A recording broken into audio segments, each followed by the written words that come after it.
Hello students. तो आज की इस वीडियो में आज मैं कक्षा 10वीं वाले विद्यार्थियों को बहुपद वाले अध्याय के प्रश्नावली 3 को बताने वाला हूं। इससे पहले वाले वीडियो में मैंने प्रश्नावली 1, प्रश्नावली 2 और उनके उदाहरणों को भी कंप्लीट कर दिया है। इस वीडियो में मैं डायरेक्ट प्रश्नावली के प्रश्न को बताऊंगा क्योंकि इसमें उदाहरण के प्रश्न ज्यादा इंपॉर्टेंट नहीं है और जो उदाहरण के प्रश्न है वो पूरा का पूरा प्रश्नावली जैसा ही हल होगा। तो मैं आपको प्रश्नावली को ज्यादा बेहतर तरीके से समझा देता हूँ जिससे उदाहरण के प्रश्नों को देखने की जरूरत नहीं पड़ेगा। तो चलो प्रश्नावली 3 का प्रश्न देख लेते हैं ना। तो प्रश्नावली 3 का पहला प्रश्न है, पहले यहाँ पे मैं लिख लेता हूँ प्रश्नावली 3।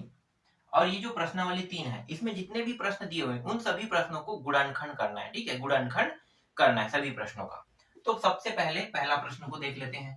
पहला प्रश्न क्या है मैं पढ़ के यहाँ पे बता देता हूँ और लिख लेते हैं। ठीक है, तो पहला प्रश्न है x का 2 घात, यहाँ पे जो समीकरण दिया हुआ है x का 2 घात माइनस 3x माइनस 4। ठीक है, ये पहला प्रश्न है आपका और इनके मध्य पद को तोड़कर ही गुणनखंड किया जाता है। तो ये प्रश्न कुछ इस प्रकार से है कि इनके मध्य पद को तोड़कर गुणनखंड कीजिए कहेगा, है ना, इसमें कह रहा है। तो हमें क्या करना है, मध्य पद कौन सा, देखो पहला पद, अंतिम पद और ये बीच वाला पद, इसी को हम मध्य पद कहते हैं। तो ये जो मध्य पद है ना कौन सा है, 3x।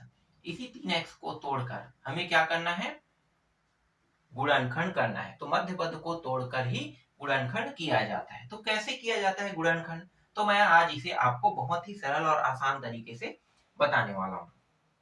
देखो ये है 3x, है ना, ये जो -3x दिया है इसको मुझे इस प्रकार से तोड़ना है कि जब मैं इसे जोड़ू या घटाऊं, याद रखना जोड़ू या घटाऊं, है ना, हमेशा जोड़ या घटाना होता है। कई बार दोनों एक साथ लागू होता है, कई बार सिर्फ जोड़ जोड़ लागू होता है, कई बार घटाना बस लागू होता है। तो इसी के लिए कहा जाता है कि जब मैं जोड़ू या घटाऊं तो मुझे कितना प्राप्त होना चाहिए, -3 प्राप्त होना चाहिए, मतलब -3x आना चाहिए। और जब उनके नंबरों का गुणा किया जाए तो कितना आना चाहिए, -4 आना चाहिए। तो मैं ऐसा कौन सा संख्या ले सकता हूं जो इस नियम को फुलफिल करेगा। तो सबसे पहले ये वाला जो पहला है जैसा वैसा रहने देते हैं क्योंकि जिसे तोड़ना है उसको उसके लिए हल कर रहे हैं। तो यहाँ पे मैं संख्या ले सकता हूं 4x। ठीक है, 4x। अब 4x में मैं कितना घटाऊं तो ये 3x आ जाएगा। तो मैं इसमें देखो माइनस में इसे मैंने रखा, क्यों मैंने माइनस में बड़े वाले को रखा, -4x, और जो संख्या है उसे मैंने प्लस में क्यों किया, तो ये जो नियम है ये फुलफिल करने के लिए मैंने ऐसा किया। ये जो मध्य पद आपको दिखाई दे रहा है ना, इसको मैंने दो हिस्सों में तोड़ दिया, ये दो हिस्सा हो गया। ठीक है, एक हिस्सा क्या बना, -4x बना और दूसरा हिस्सा x बना। अगर मैं इन दोनों को घटा दूंगा तो फिर वापस मुझे कितना प्राप्त होना चाहिए, -3x प्राप्त होना चाहिए। यहाँ पे हो रहा है कि नहीं हो रहा है, हो रहा है ना, इसका मतलब ये नियम लागू हो रहा है। फिर पीछे के अंक को क्या करेंगे, जैसा वैसा लिख देते हैं, कुछ नहीं करते हैं। ठीक है, तो इस तरीके से हमने लिख दिया। अगर ध्यान से अगर देखा जाए तो यहाँ पे क्या है, -4 और यहाँ पे क्या संख्या दिया है, कुछ नहीं, मतलब 1। तो -4 गुणित 1, -4 गुणित अगर 1 करता हूं तो कितना आ रहा है, -4। तो देखो ये नियम भी लागू हो रहा है ना, पीछे के अंक को भी ये सही से लाना चाहिए। तो ये जो मैंने तोड़ा है इसी के अंक बस का क्या करते हैं, गुणा करते हैं। तो यहाँ पे जो चिन्ह है -4 और +1, तो ये -4 + 1 का गुणा कर दिए तो कितना आ गया, -4, जो ये लास्ट को भी फुलफिल कर रहा है। तो ये इस तरीके से बनेगा। अब इसको आगे हल करते हैं। तो अब जोड़ा बना लेते हैं, एक जोड़ा ये बनेगा, एक जोड़ा ये दोनों बनेगा। तो यहाँ पे पहले जोड़े से क्या उभयनिष्ठ निकल रहा है, दोनों में x है, जो दोनों में हो वही उभयनिष्ठ निकलेगा। तो दोनों में x है तो x को उभयनिष्ठ निकाल देते हैं, एक x यहाँ पे बचेगा, फिर माइनस यहाँ पे 4 बचेगा। फिर यहाँ पे देखो प्लस है तो प्लस को लिख लेते हैं। फिर यहाँ पे देखो इन दोनों में से क्या निकल सकता है, कुछ नहीं दिख रहा है ना, निकलने वाला कुछ भी नहीं, लेकिन संख्या 1 तो है ना, तो इनके साथ संख्या 1 है तो 1 को ही बाहर निकालेंगे। फिर बचा है उसको कोष्टक के अंदर लिख देंगे। तो ये रहा x - 4। अब देखो ये पूरा एक पद हो गया, ये पूरा दो पद हो गया, है ना। ये जो 4 पद है इसको मैंने पूरी तरीके से दो पद में विभाजित कर दिया। यहाँ पे ये जो प्लस बता रहा है कि ये दो पद बन चुका है। अब इन दोनों पदों में देखो क्या उभयनिष्ठ निकल रहा है, तो दोनों में सेम सेम मान क्या है, ये दोनों बस सेम है। जिनमें से एक है x - 4, ठीक है, x - 4, और जो बचा है ना, जो कोष्टक के बाहर में दोनों, उसको हम दूसरे कोष्टक में लिखते हैं x + 1। और यही क्या है, इस प्रश्न का उत्तर है। ठीक है, गुणनखंड कीजिए कहा था, गुणनखंड हमने कर दिया, x - 4 और x + 1 इस प्रश्न का क्या है उत्तर। अगर आगे हल कर दें तो x के 2 मूल निकलेंगे, एक मूल -4, एक मूल -4 नहीं रहेगा, +4 है क्योंकि माइनस में तो 4 आएगा, और दूसरा मूल -1 आएगा। लेकिन हमारा जो प्रश्न का उत्तर रहेगा वो इतना ही रहेगा, क्योंकि इतना ही इस प्रश्न में बनाने के लिए कहा था ना। उदाहरण को देख लेते हैं, इतना ही निकालना है कि और बस इतना ही था, ठीक है। चलो अब अगला प्रश्न देखो। पहला तो आपको समझ में आया ना, अभी और भी प्रश्न है। अगर एक समझ में नहीं आता है तो दूसरे से समझना, दूसरा नहीं आएगा तो तीसरे से समझना।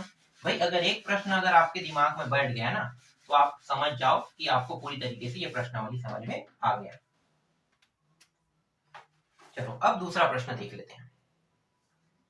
दूसरा प्रश्न x का 2 घात प्लस 2x प्लस 1 दिया हुआ है, ठीक है। यहां भी वही करेंगे, मध्य पद को क्या करेंगे, तोड़ेंगे, और मध्य पद को तोड़कर क्या करना है, हमें गुणनखंड करना है। तो मध्य पद कौन सा, यही मध्य पद है। पहला वाले पद जैसा वैसा रहने देते हैं। इस वाले पद को जब तोड़ेंगे तो हमें क्या लाना है, जब तोड़ेंगे तो हमें 2x लाना है, चाहे हम जोड़े चाहे घटाएं, कुछ भी करने पर ये 2 ही आना चाहिए, और जब इनके नंबरों का गुणा करें तो 1 आना चाहिए। तो वो संख्या क्या हो सकता है, तो एक तो x हो सकता है और दूसरा भी x हो सकता है, देखो, और दोनों प्लस में, ठीक है, दोनों प्लस में रहेगा। तो 1 प्लस 1 x प्लस 1x, दोनों का जोड़ कितना होता है, 2x होता है। और अगर इनके नंबर यहाँ पे कुछ नहीं, मतलब क्या है, यहाँ पे एक नंबर तो है ना, एक एक तो इनके साथ गुणा है ना, तो इन दोनों नंबरों का गुणा करें तो कितना प्राप्त हो रहा है, 1 प्राप्त हो रहा है, जो ये फुलफिल कर रहा है। तो इस तरीके से हम इसके मध्य पद को तोड़ सकते हैं। अब जोड़ा बना दो, तो एक जोड़ा ये बन रहा है और एक जोड़ा ये बन रहा है। पहले वाले जोड़े से x हम लोग बाहर निकाल देते हैं और एक x अंदर चला जाएगा। फिर यहाँ पे देखो x तो बाहर हो गया, ये दोनों x, तो बचा क्या, सिर्फ 1। फिर प्लस, अब देखो एक एक दोनों में है ना, जब कुछ नहीं निकाल रहे तो क्या है, एक को ही निकालते हैं। तो यहाँ पे तो मैंने एक लगा दिया, तो आपको पता चल गया कि हाँ एक यहाँ पे रहता है, छुपा रहता है, तो उसी को बाहर निकाल देंगे। फिर x प्लस 1, यहाँ पे एक का एक यहाँ पे वापस लिखा जाएगा, ठीक है। अगर यहाँ पे हमने एक को बाहर निकाल दिया तो ये मत समझना कि ये एक जो है वो गायब हो जाएगा, ठीक है, क्योंकि ये गुणा हो रहा है, एक का गुणा करेंगे तो एक का एक ही आएगा, इसलिए एक के साथ एक जो है वो रहता ही है। अब देखो ये पूरा 2 पद में फिर बढ़ गया, तो पहले पद से x प्लस 1 है ना, ये दोनों भैनिष्ठ के रूप में निकल गया, और जो बचा उसको दूसरे कोष्टक में लिखते हैं, तो x प्लस 1। तो ये क्या है, आपके दूसरे प्रश्न का उत्तर है। तो इस तरीके से दूसरा प्रश्न भी आपका बन गया। चलो अब तीसरा प्रश्न देखो। सभी प्रश्न एक जैसे अगर हल होंगे तो मैं उसको स्किप करते जाऊंगा और आगे बढ़ते जाऊंगा, और प्रश्न अगर अलग तरीके से रहेगा तो फिर मैं उसे बताते चलूंगा, ठीक है। इसमें टाइम वेस्ट नहीं करेंगे, एक दो प्रश्न से समझ में आ जाता है, जो कठिन जैसा लगेगा उसी को मैं आपको बताऊंगा। देखो यहाँ पे x का 2 घात है, फिर प्लस x है, फिर -12 दिया है। ये प्रश्न मुझे देखने में बिल्कुल भी कठिन नहीं लग रहा है, ये बहुत ही आसान है, बस आपको दिमाग लगाना है और इसके मध्य पद को तोड़ना है। तो ऐसा कौन सा संख्या लें जिनको तोड़ने पर प्लस x, मतलब x बस आना चाहिए, और उन संख्याओं के अगर गुणा करें तो कितना आना चाहिए, 12 आना चाहिए। तो मैं ऐसे ही बता देता हूँ, ठीक है। x का वर्ग, एक संख्या 4, देखो ये प्लस में है, मतलब बड़ा संख्या क्या रहेगा, प्लस में रहेगा, 4x, और फिर 3x, 4 और 3 को अगर मैं घटाता हूँ तो वापस मुझे x प्राप्त होगा ना। अब 4 तिया, तो देखो 4 तिया कितना होगा, यहाँ पे प्लस है, ये माइनस है, प्लस माइनस गुणा होकर माइनस होता है ना, और 4 तिया कितना, 12, तो आ गया ना, ये फुलफिल कर रहा है कि नहीं कर रहा है, कर रहा है ना। तो 4x माइनस 3x यहाँ पे प्राप्त, मतलब जो मध्य पद है उसको तोड़ेंगे तो लेना पड़ेगा। अब जोड़ा बना दो, तो ये जोड़ा जो है और ये जोड़ा, तो इस जोड़े से x बाहर निकल गया, एक x बचेगा, फिर 4 बचेगा। इस जोड़े से -3, देखो 3 के पहाड़ा में 3 एकम आता है, 3 के पहाड़ा में 12 भी आता है, तो 3 को बाहर निकालो, तो 3 के पहाड़ा में कितने बार आता है, 1, तो 1x, मतलब x बस लिखो, ठीक है। और यहाँ पे देखो माइनस को हमने बाहर निकाला है, तो माइनस को जब हम बाहर निकालेंगे तो ये चीज आपको ध्यान रखना है कि जब हम उसे कोष्टक के अंदर में लिखेंगे तो जो चिन्ह रहेगा ना उसके जस्ट अपोजिट चिन्ह कोष्टक के अंदर में लिखेंगे।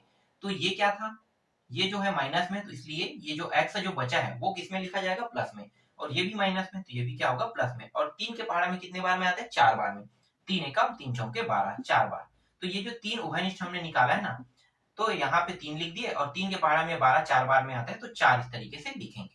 अब फिर से देखो, फिर से जब हम इसे देखेंगे तो ये 2 पदों में बढ़ गया। एक पद आपका क्या हो गया, x प्लस 4 जो उभयनिष्ठ के रूप में निकला, और जो बचा है उसको दूसरे कोष्टक में लिखते हैं x माइनस 3। यही क्या है आपके तीसरे प्रश्न का उत्तर है। ठीक है, तो तीसरा प्रश्न भी इस तरीके से हल होगा।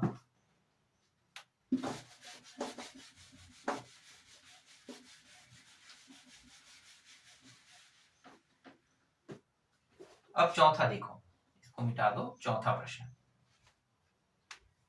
x का 2 घात माइनस 8x प्लस 15। ये प्रश्न बना के देखना। ठीक है, बना के देखोगे। मैं यहाँ पे बता देता हूँ कि ये मध्य पद में दो हिस्सों में किस तरीके से टूटेगा। तो मुझे ऐसा संख्या लेना है जिनके जोड़े या घटाए तो माइनस 8 आना चाहिए और गुणा करने पर 15 आना चाहिए।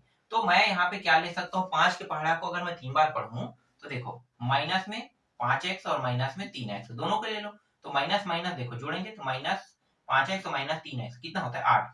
माइनस 5 और माइनस 3 का गुणा करोगे प्लस 15 होगा।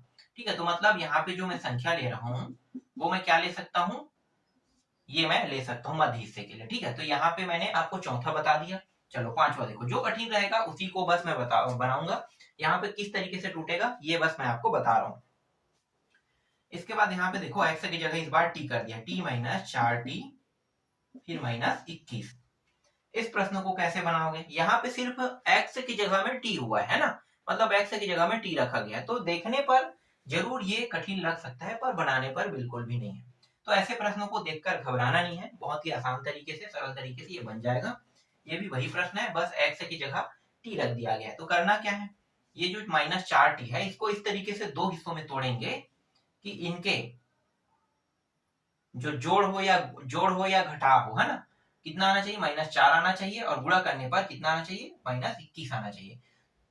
तो वो संख्या हम लोग क्या ले सकते हैं, तो 7 का पहाड़ा पढ़ सकते हैं। देखो t का वर्ग माइनस 7x प्लस 3x। तो देखो यहाँ पे अगर मैं 7 में 3 को माइनस में लेता हूँ 7 को, क्योंकि ये बड़ा है तो बड़ा वाला तो माइनस पे रहेगा ना और छोटा वाला क्या रहेगा प्लस में। अब 7 या 21 इन दोनों को गुणा कर दोगे तो माइनस और प्लस गुणा होके क्या होगा माइनस ही होता है, तो माइनस 21 इस तरीके से आ गया। मतलब यहाँ पे जो मैं जो तोड़ ले रहा हूँ ना 4t, मतलब माइनस 4t को तोड़ रहा हूँ वो एकदम सही तोड़ रहा हूँ। अब जोड़ा बना के इसका अब आप आगे हल कर सकते हो। तो आगे बताने की जरूरत तो नहीं है ना, इसको तो बना ही सकते हो। सॉरी, यहाँ पे t की जगह में मुझे x की जगह में t रखना है। ठीक है, t रखना है। तो हर बार क्या करना है, जब अगर यहाँ पे t दिया तो t रखना है। सेम है, x की जगह पे बस बदलाव कर दिया है t।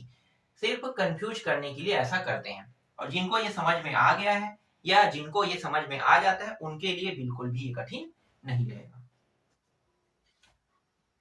अब देखते हैं छठवां प्रश्न। छठवां प्रश्न मैं नीचे में बताने वाला था, अगर ये कठिन रहेगा तो छठवां प्रश्न मैं आपको हल करके बताऊंगा, और सरल है तो कोई दिक्कत नहीं, बहुत आसानी से ये हल हो जाएगा। तो देखो छठवां प्रश्न, माइनस वाई का वर्ग दिया हुआ है फिर 35 वाई फिर 156। ठीक है, इसको कैसे हल करोगे, तो सबसे पहले आपको करना क्या, देखो इस बार x की जगह में क्या दे दिया है y दे दिया है। तो x की जगह में अगर y दिया है तो हमें ये समझना है कि ये x ही है, x ही जैसा हल होगा ये समझना है हमें, है ना। और यहाँ पे देखो ये माइनस आगे में दे दिया है, अगर माइनस को आगे में दे देगा तो थोड़ा सा हमारे लिए कठिन हो जाएगा। तो क्या करेंगे, इस पूरे पद में ना माइनस का पहले गुणा कर देंगे या फिर माइनस को पहले हटा देंगे। तो माइनस को हटाएंगे और फिर लास्ट में ला देंगे, ऐसा भी तो कर सकते हैं ना। तो हमारे पास दो तरीके, या तो हम माइनस को हटाए या फिर पूरे पद में माइनस का गुणा कर दे। तो यहाँ पे मैं क्या करूंगा, माइनस का पूरे पद में गुणा। ठीक है, गुणा करने का नियम आपको पता है, अगर मैं माइनस का गुणा कर रहा हूं तो इस पूरे पद में माइनस का गुणा हो जाएगा। तो देखो ये माइनस और ये माइनस दोनों माइनस माइनस है, तो ये माइनस जो है वो हटके प्लस हो जाएगा, ये आगे वाला क्या बन गया प्लस, तो प्लस वाई का वर्ग होगा। अगर ये प्लस में तो ये क्या हो जाएगा माइनस, और प्लस का गुणा होने पर ये बन जाएगा माइनस, तो 35 वाई। अब ये जो माइनस है इसका गुणा इसके साथ भी बन जाएगा, तो ये भी माइनस 100 कितना 65 लिख रहा था 56 है, 156 हो जाएगा। तो देखो y के वर्ग से माइनस हट गया, अब मैं इसे आसानी से इसे तोड़ सकता हूँ दो हिस्सों में। ठीक है, लास्ट में फिर हम माइनस लगा देंगे, जैसे हमने माइनस का गुणा किया वैसे फिर से हम लास्ट में माइनस का गुणा कर देंगे। तो यहाँ पे y का 2 घात, अब इसको दो हिस्सों में इस प्रकार से तोड़ेंगे कि जोड़े या घटाए पर कितना आना चाहिए 35y आना चाहिए और गुणा करने पर 156 आना चाहिए। तो वो संख्या है 39 और 4y। ठीक है, 39 में 4 को घटाओगे तो कितना आएगा? 35 आएगा, है ना। तो -35y तो आ रहा है। अब इन्हीं दोनों को गुणा करेंगे, कितना आएगा? 156। ये रहा 156। ठीक है, 156 आएगा। अब इन दोनों का जोड़ा बना दो। तो देखो, इस जोड़े से y बाहर निकल रहा है, एक y बच रहा है, फिर 39। यहाँ पे 4 के पहाड़ा में ये 39 बार में आता है, तो +4 को बाहर निकाल देंगे, y अंदर रहेगा और ये रहा 39। ठीक है, अब देखो फिर से यहाँ पे y - 39 बाहर हो जाएगा और जो बचा है ये दोनों, इसको दूसरे कोष्टक में लिखेंगे, y + 4। ठीक है, तो ये रहा हमारा उत्तर। आगे अगर इसे और हल करेंगे तो हम क्या कर सकते हैं? माइनस का अंदर में गुणा कर सकते हैं। तो जब माइनस का गुणा करेंगे, क्योंकि माइनस हमने हटा दिया था ना, गुणा करके हटा दिया था, अब फिर से पूरे पद में क्या करेंगे? माइनस का गुणा, या फिर माइनस को बस आगे में ले लो इस तरीके से। तो y - 39 फिर y + 4। ठीक है, ऐसा भी हम लोग इसे लिख सकते हैं। ठीक है, तो इस तरीके से लिखोगे तो भी आपका उत्तर सही रहेगा। इतना तक के आपको लिख लेना है। ठीक है, वापस क्या किए? माइनस का गुणा कर दिए। अगर माइनस का गुणा नहीं करते तो यहीं तक के भी ये जो है आपका उत्तर रहेगा। तो ये प्रश्न भी बन गया 6वां।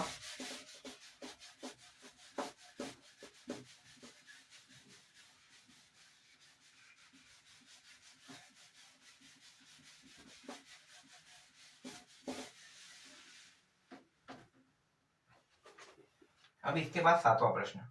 7वां प्रश्न बताने लायक तो मुझे नहीं लग रहा है। हाँ, है थोड़ा सा। यहाँ पे कंफ्यूजन भरा प्रश्न है ये।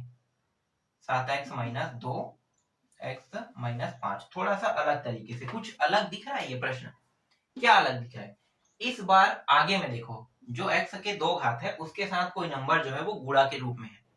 इसका मतलब क्या होगा? अब इसे कैसे गुणनखंड करेंगे? भाई इसका भी कुछ ना कुछ तो अर्थ होगा ना, कि इसको भी किसी न किसी तरीके से गुणनखंड करेंगे। तो क्या करना है पता है? सबसे पहले आपको ये दिमाग लगाना है कि ये जो x का 2 घात है, अगर इसके साथ गुणा है तो आपको इस नंबर को इसके साथ गुणा कर देना है। ठीक है, इसके साथ गुणा कर देना है इसके साथ। तो ये कितना होगा? 7 पंचे 35। ठीक है, कितना बन गया? ये जो पीछे वाला अंक है, देखो लिखना नहीं है, ये बन जाता है, समझो। आपको लिख के नहीं बताना है कि ये 35 बन जाएगा, ये बनता है। ये दिखता नहीं है लेकिन बनता है। तो आपको क्या करना है? ये आगे वाले जो नंबर है उसका गुणा पीछे वाले के साथ कर देना है। तो 7 पंचे 35 बन गया ये। अब मैं इसको इस प्रकार से तोड़ूंगा, ये जो मध्य वाले पद है इसको मैं इस प्रकार से तोड़ूंगा कि जोड़े या घटाए तब कितना आना चाहिए? -2x आना चाहिए। और उनके नंबरों का अगर मैं गुणा करता हूं तो मुझे 35 प्राप्त हो। देखो 5 नहीं प्राप्त होना है, मुझे 35 प्राप्त होना चाहिए। ठीक है, याद रखना कितना प्राप्त होना चाहिए? 35 प्राप्त होना चाहिए। यही इसका ट्रिक और तरीका है। तो वो संख्या मैं क्या ले सकता हूँ? तो 7x, पहला पद जैसा वैसा रहेगा। इसको मैं अगर 7x करता हूँ और प्लस को 5x कर देता हूँ, तो देखो जोड़ या घटाना करो, यहाँ पे घटा रहा हूँ ना, घटा या जोड़ रहा हूँ, तो कितना प्राप्त हो रहा है मुझे? -2x प्राप्त हो रहा है। और इन्हीं दोनों का गुणा कर रहा हूँ, देखो -7 और +5 का गुणा करो तो कितना आ रहा है? 35 आ रहा है ना, 35। ठीक है, इस तरीके से आप 35 नहीं लिख सकते। ठीक है, यहाँ पे मैंने 35 लिख दिया, इसका मतलब ये नहीं कि 35 यही उतारना है, 5 को ही। ठीक है, ये सिर्फ होता है, ये सिर्फ क्या होता है? ऐसा करते हैं और ये होने पर ही बस आता है। तो ऐसा किया बस जाता है, लिखा नहीं जाता है। ठीक है, उतारेंगे तो लास्ट के पद को। ठीक, तो इस तरीके से आपको लिखना है। फिर जोड़ा बना दो, तो इस जोड़े से 7x बाहर निकल जाएगा, एक x बचेगा और फिर यहाँ पे एक बस बचेगा। यहाँ पे देखो, यहाँ पे +5 को बाहर निकाल दो, फिर x - 1 यहाँ भी बचेगा। दोनों में 5 5 है, 5 निकल गया, है ना। कुछ नहीं, मतलब इसके साथ क्या है? एक का तो गुणा है ना, तो एक जो है वो रुक जाएगा। तो यहाँ पे x - 1 जो है वो रुक रहा है। अब इन दोनों में देखो, ये भी उभयनिष्ठ है, ये भी, मतलब इन दोनों में सेम एक जैसा मान ये दोनों है, तो उभयनिष्ठ के रूप में x - 1 निकल गया और 7x + 5 जो है वो दूसरे में, मतलब दूसरे कोष्टक के अंदर लिखेंगे। यही क्या है? इस प्रश्न का उत्तर है। देख लो, इस तरीके से प्रश्न जो है वो बनेगा और इस तरीके से मैंने हल करके भी आपको दिखा दिया। समझ में आया? अगर ये प्रश्न समझ में नहीं आया होगा तो इससे संबंधित और भी प्रश्न होंगे, उनको मैं बता देता हूँ। जिससे अच्छे से समझ में आ जाएगा। ये 12 एक्स का 2 घात दिया हुआ है माइनस 24 एक्स प्लस 12 दिया है। देखो यहाँ भी कुछ इसी तरीके का प्रश्न है ना, यहाँ भी ये भी प्रश्न इसी तरीके का है। तो मैं क्या करूंगा, ये जो मध्य पद है इसको इस प्रकार से तोड़ूंगा कि जोड़े या घटाए तो माइनस 24 एक्स प्राप्त होना चाहिए, लेकिन जब मैं इन्हीं के दोनों अंकों का गुणा करूं तो मुझे इन दोनों के गुणा के बराबर प्राप्त होना चाहिए। 12 गुणित 12 कितना होता है, 144 होता है ना, तो 144 आना चाहिए इनके तोड़ का। तो यहाँ पे मैं क्या ले सकता हूँ, तो 12 एक्स का 2 घात माइनस 12x माइनस 12x ले सकता हूँ कि नहीं। देखो अगर मैं माइनस 12x माइनस 12x को जोड़ता हूँ तो माइनस 24x आएगा। अब माइनस 12 को गुणा करूंगा कितना आएगा, 144 आ रहा है ना। तो क्या यहाँ पे मैं 144 लिखूं, नहीं, किसको लिखना है, ये लास्ट पद को प्लस 12 बस को क्या करना होता है, लिखना होता है। जोड़ा बना दो, इस जोड़े से 12x दोनों में है तो 12x निकल गया। यहाँ पे x 2 घात है तो एक x रुक जाएगा। यहाँ पे कुछ भी नहीं दिखाई दे रहा, मतलब एक तो है ना, तो सिर्फ एक बस को रखेंगे। फिर यहाँ पे देखो माइनस में है ये मान, है ना, तो माइनस में और 12 दोनों में है, तो माइनस 12 को बाहर निकाल देते हैं। ये माइनस में था तो कोष्टक के अंदर क्या हो जाएगा, ये x जो है वो प्लस में हो जाएगा, और ये प्लस में है तो क्या हो जाएगा माइनस में। और यहाँ पे कुछ नहीं, मतलब क्या, इसके साथ एक का गुणा है तो एक बस बचेगा। फिर यहाँ से उभयनिष्ठ x माइनस 1 को निकाल देते हैं और जो बचा है उसको दूसरे कोष्टक में लिखते हैं। तो 12x माइनस 12, ये रहा आपके प्रश्न का उत्तर। तो ये 8वां प्रश्न का उत्तर है। तो 8वां प्रश्न को इस तरीके से बनाना है। ठीक, समझ में आ गया होगा। अब सिर्फ 2 प्रश्न और बचा है।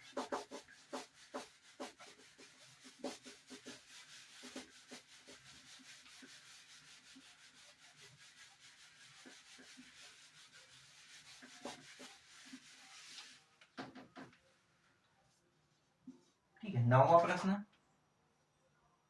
नहीं अभी और बचा है, 12 प्रश्न है इसमें, मुझे लगा था 2 प्रश्न बस बचेगा। x 6x का 2 घात माइनस 7x माइनस 3, इनको बना के देखना। करना क्या है, इन दोनों का गुणा करना है, उसी के हिसाब से मध्य पद को तोड़ना है। तो ये आपको पता चल गया ना, 6 18, उसी हिसाब से तोड़ना पड़ेगा। तो ये बना के देखना, सेम है तो मैं नहीं बनाऊंगा इसे। फिर 10वां प्रश्न देखो, यहाँ पे 14 y का 2 घात प्लस 19 y माइनस 3, यहाँ पे y दे दिया है। तो y दे दिया है तो क्या ये प्रश्न देखने में कठिन लग रहा है, बिल्कुल लग रहा होगा आप लोगों को कि हाँ भाई ये y वाला है, कैसे बनेगा, t आ जाता है, z आ जाता है, तो कठिन लगता है ना। तो कठिन नहीं है, ये बहुत ही आसान प्रश्न है। देखो इसको कैसे हल करोगे, ये जो 14y है इसे जैसा वैसा लिख देंगे, ठीक है। अब इस मध्य पद को इस प्रकार से तोड़ेंगे कि जोड़े या घटाएं तो कितना प्राप्त होना चाहिए, 19y प्राप्त होना चाहिए, ठीक है। और इन्हीं के जो दोनों तोड़ने वाला अंक है, अगर उनका गुणा किया जाए तो इन दोनों के गुणा के बराबर आना चाहिए। तो 14 तिया कितना होता है, 14 28, 14 तिया 42, 42 आना चाहिए। तो मैं 42 को ध्यान में रखते हुए इस हिस्से को तोड़ूंगा, ठीक है। तो 21 गुणित 3 करते हैं, कितना होता है 42, और 21 में 3 घटा दे तो कितना आ जाएगा, 19 आएगा ना। 21 में नहीं 2 घटाएंगे क्या, 21 दूनी 42, हाँ 21 में 2, सॉरी 3 नहीं 2, है ना। तो यहाँ पे मैं प्लस में ले लेता हूँ क्योंकि ये प्लस में है, तो प्लस वाला बड़ा रहेगा तभी तो प्लस में आएगा ना। तो 21x फिर माइनस 2, और यहाँ पे x नहीं लेंगे क्योंकि y में दिया तो y लिखो यहाँ, है ना, x की जगह भी y है। अब यहाँ पे मैं 42 लिखूं कि 3 को लिखूं, आपको पता चल गया होगा कितना को लिखना है, 3 को उतारना है, ठीक है। इस तरीके से जोड़ा बना लेते हैं। देखो 1 2 3 4, 4 पद है। अब 4 पद में 2 2 का जोड़ा बना लेते हैं। तो यहाँ पे 7 के पहाड़ा में 2 बार आता है, 7 के पहाड़ा में 3 बार आता है, तो 7 को घनिष्ठ के रूप में निकालते हैं, और 7 के साथ y भी निकल रहा है। देखो 7 है, दोनों में y है, 7y निकल गया। 7 के पहाड़ में कितने बार आता है, 2 बार, 2, और यहाँ पे y के वर्ग से 1 y तो बचेगा, तो 1 y बच गया। अब यहाँ पे देखो y तो निकल चुका है, लेकिन 7 के पहाड़ा में कितने बार आता है, 3 बार, तो यहाँ पे 3 को लिखना है इस तरीके से, ठीक है। अब यहाँ पे देखो क्या निकल रहा है, कुछ भी नहीं दिखाई दिया, लेकिन माइनस तो आगे में है तो माइनस तो लिखेंगे, लेकिन इसके साथ कुछ नहीं, मतलब एक तो रहेगा ही रहेगा। फिर देखो ये दोनों मान किस में है, माइनस में, तो दोनों मान अंदर में क्या हो जाएगा, प्लस में हो जाएगा इस तरीके से। अब देखो ये 4 पद जो है वो छोटा होके 2 पद हो गया। अब इन दोनों पदों में देखो उभयनिष्ठ क्या निकल सकता है, उभयनिष्ठ 2y प्लस 3 और जो बचा है वो दूसरे कोष्टक में लिखते हैं 7y माइनस 1। यही क्या है इस प्रश्न का उत्तर है। तो इस तरीके से ये जो 10वां प्रश्न है ये भी आपका कंप्लीट होता है।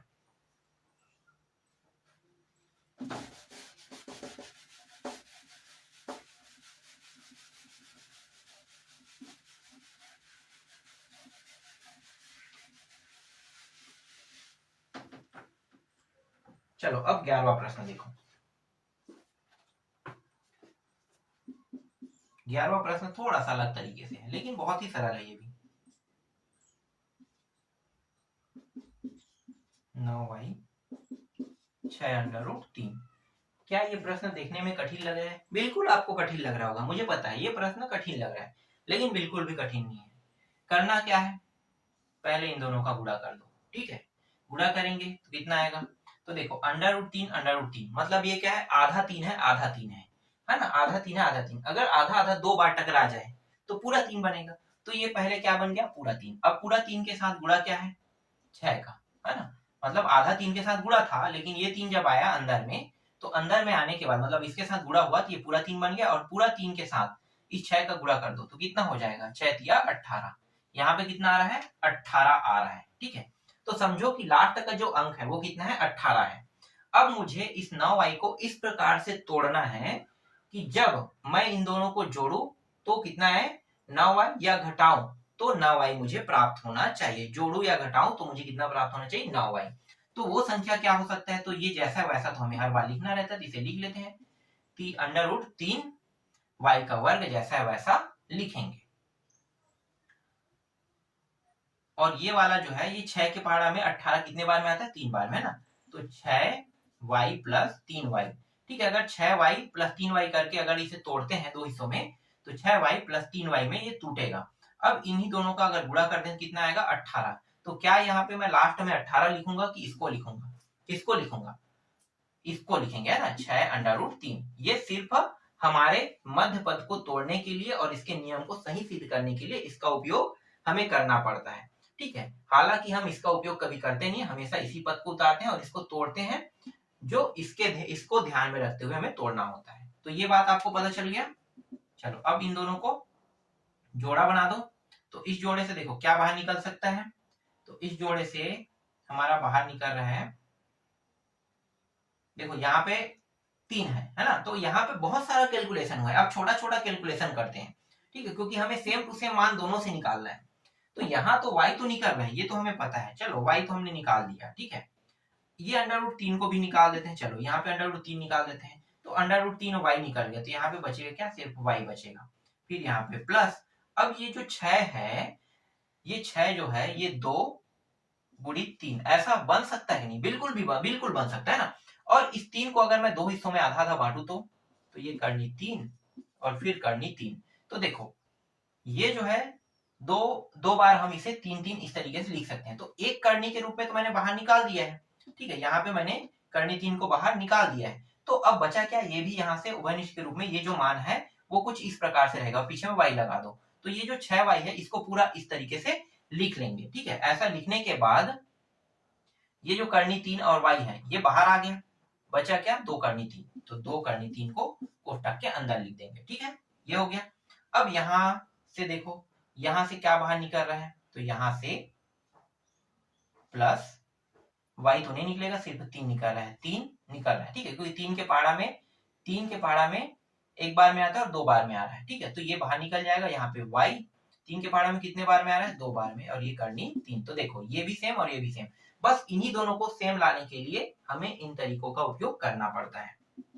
करनी 3y, जब आप लोग धीरे धीरे गुणनखंड के प्रश्नों को बनाते जाओगे ना, आपको ये पूरा ट्रिक समझ में आ जाएगी कि कैसे टूटता है, कैसे ये होता है। मैंने आपको जितना सरल हो सके उतना सरल तरीके से बताने की कोशिश कर रहा हूँ, और आशा करता हूँ कि मैं जो बता रहा हूँ वो समझ में भी आप लोगों के आ भी रहे होंगे। तो यहाँ पे पहले वाले उभयनिष्ठ से, है ना, पहले वाले ये मतलब ये 2 पद हो गया, तो यहाँ से 1 से y प्लस 2 करनी 3 निकल जाएगा। पहले हम इसको लिखते हैं कोष्टक वाले को, ये हमारा उभयनिष्ठ है। अब जो बचा है उसको दूसरे कोष्टक में लिखते हैं, करनी 3y प्लस 3। ये क्या है, आपके अंतिम प्रश्न, मतलब 11वां प्रश्न का उत्तर है। इसके बाद अंतिम प्रश्न बचा है। ठीक है, अंतिम प्रश्न 144 दिया हुआ है, देखो, प्लस 12x प्लस 1। ये वाला जो प्रश्न है 12वां प्रश्न है, इसको बना के देखना। बहुत ही सरल है, बहुत ही आसान है। करना क्या है आपको पता है, पहले इन दोनों का गुणा कर देना है। फिर यहाँ पे 12 ही दिया है कि 24 दिया है, सॉरी ये 24 है, ठीक है 24x है। और इस 24x को दो हिस्सों में इस प्रकार से तोड़ोगे कि जब उन दोनों के जोड़ को चाहे जोड़ो चाहे घटाओ तो कितना प्राप्त होना चाहिए, +24 प्राप्त होना चाहिए। और इन्हीं की दोनों के तोड़े हुए हिस्से को गुणा करने पर कितना प्राप्त होना चाहिए, 144, है ना, क्योंकि इन दोनों का गुणा कितना हो, 144 प्राप्त होना चाहिए।